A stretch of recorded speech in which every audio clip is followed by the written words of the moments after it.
Hey everybody, Christian from Treasure Town here, and in my hand I've got $1,000 in $100 bills, and most of these are going to be worth $100. You know, this one looks a little bit different, it's slightly older, but it's actually not going to be super rare. What we'll be discussing today are the ones that might have a pretty small difference, or some of them are going to be more apparent, but that sold for significantly more than $100. Often it might be that the serial number looks a little bit funny, or that there might be something slightly missing. Others, again, are going to be more obvious, but let's go to a PowerPoint presentation. I've got all the info on these $100 bills worth way more than their spending power. So here we've got our first note we're going to be talking about. This one is pretty simple. It's just missing the Federal Reserve seal, which should be found over here to the left of Franklin's head.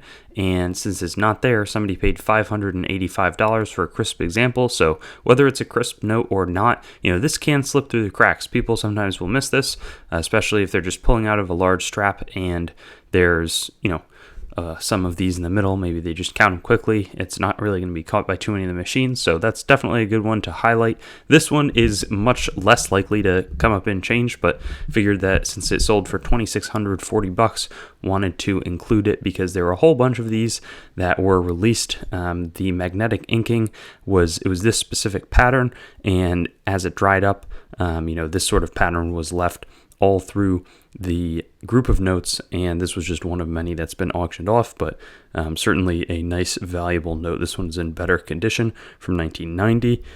This one is super, super cool. Very rarely do you see a tripled third printing, that third printing being the Treasury seal as well as the serial numbers and the green number. Often the Fed seal is often included in the overprint, but here the doubling is observed clearly or tripling on all of the green ink stuff.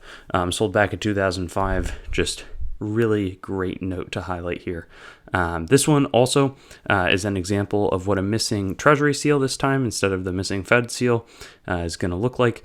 This one, though, was both inked with the strong red, has some pretty bad folds, and was just overall really beat up. So, I wasn't lying that these can get, used a fair amount before somebody realized something's up. But, it sold for $180. So if I got 100 back and change and then realized, I could sell it quickly for $150 or $200, I'd be pretty happy. Next one, we've got a mismatched serial number, sort of a classic error that often happens, and it's sort of found on any note. Happened pretty recently here. This one, 9050-9059. So often it's off by one. That one's pretty drastic, but it could be 7-8 or something like that. But either way, this one sold for $3,600, and it was in the 58 condition, so had been circulated a little bit and made somebody's day, I'm sure, whoever pulled that out. After that, we've got a sizing sheet that got a third printing. So we see the overprint there, $9,200 for this one. Sizing sheets are often used to separate stacks of sheets that then get fed into the, I'm assuming they would be fed into the third printing. So in this case, it sold for $9,200. It's uncirculated. Sometimes they're a little more beat up, but there's definitely other examples of sizing sheets receiving a third printing, and this is just one of them. There's also an obstruction error. These are always pretty major. This sold for $8,625, and it's pretty special because it also received the printing of the note above it, so you can see how it got part of the Treasury seal and the serial number. And then above it, you see the Treasury seal of the note that would have been above it in the printing press, along with the twos that would have accompanied it, because they're pretty close serial numbers. Will be a little bit different, but this one's a great one. Having the retained obstruction, or it wasn't quite retained, but having the other piece of the obstruction always helps out with any of this type of error in terms of the value. So that one's one of the higher dollar ones on our list. There's also this fold over error where it was $380, so not quite as big, but there's a little bit of a fold here on this side and gets caught up with a lot of the top lining. So this one is a little bit circulated.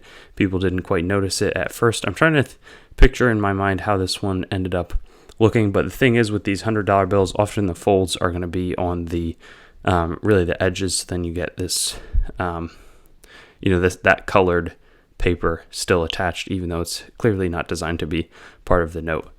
Then we have a type 2 invert, so I believe that this happens when the back of the note, they do the separate printings and they feed in the sheet the wrong way when they're going for the back printing, so it's significantly off, or it could be the front printing, but it's slightly shifted and not the right side up. So this, when you flip it over, will be inverted upside down, and often it is accompanied by sort of this offset, or the where you have multiple notes visible.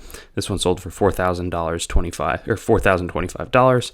Here we have a cutting error, so this is different from the last one. This, a fully properly printed note, but was just cut where on both sides, it's cut not properly, and you get bits of both notes leaking over from each side. This one, since this is a star note, probably got a little bit extra premium and just barely cleared $1,000, but was pretty circulated in the 30 condition. I'm surprised people didn't notice this earlier. That feels like one that you could, you wouldn't be able to come across and change, but having that condition, clearly people sort of overlooked it.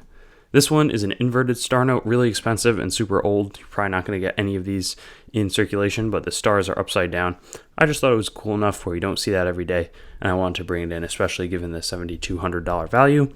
We've got this overprint misalignment. This happens probably more frequently, where you can see the whole overprint is significantly off, especially over here. You've got the serial number all the way in the Federal Reserve note lettering, and the 100 icon in the corner sold for $320. If it had been in his face or something like that, that would be even more expensive. But again, this one circulates a little bit. You can see the fold. So I don't know. I always get excited about the ones where you have a chance of pulling it out of an ATM or something like that.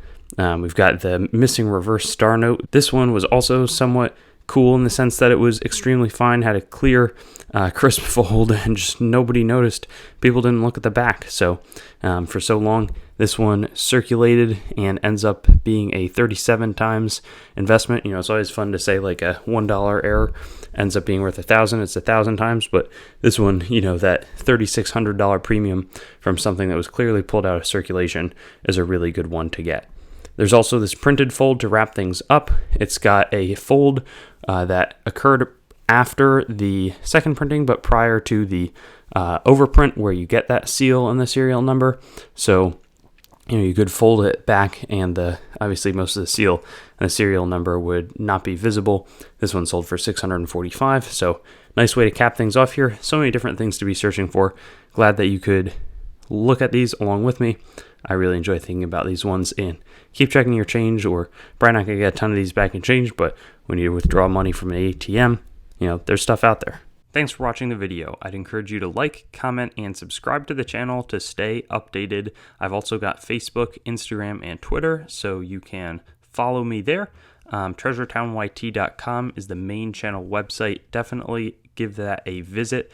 I've got a lot of information about me up there and the channel. CoinGrabBag.com as well currently redirects there, but it's some good opportunities for very fair grab bags, both made by me and other sellers. A lot of different options, so that's a good way to support. There's also TreasureTownCoins.com. In the future, my coin dealing operation will be done out of that website. CoinMeltPrice.com for updates on the melt prices of your coins, both US and world. A lot of resources in that website. And then CoinsMetalsCards.com being developed right now as a marketplace and news source for coins, metals, cards, and collectibles in general. So I'll see you on my future videos. Looking forward to seeing you there, and hope you have a good day.